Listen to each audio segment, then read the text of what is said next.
Tөгülgöndöy kızdın çaçı, örülgöndöy kız jaşırıp alak süysün kıygaç karap. Gönül bölböy kızıl örüp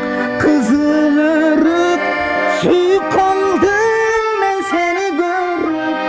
Kızıl örüp koy çumağa gönül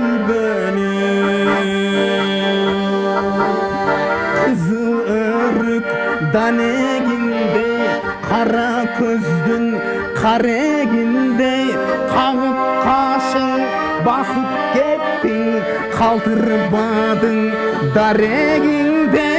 Kızıl örük süyüp kaldım ben seni görüp.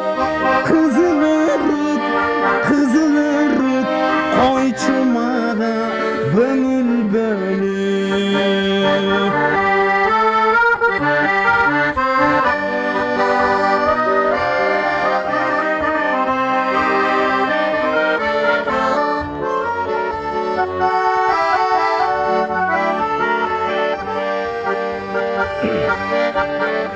Kızıl örük azap boldun, kızık suyu başlap koydun. Kızdın atın Suray albay, kızıl örük atap koydun. Kızıl örük süyüp kaldım ben seni görüp. Kızıl örük koy çumağa gönül bölüp. Kızıl örük süyüp kaldım ben seni görüp.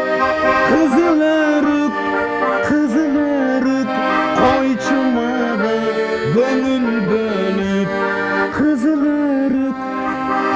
örük süyüp kaldım seni görüp.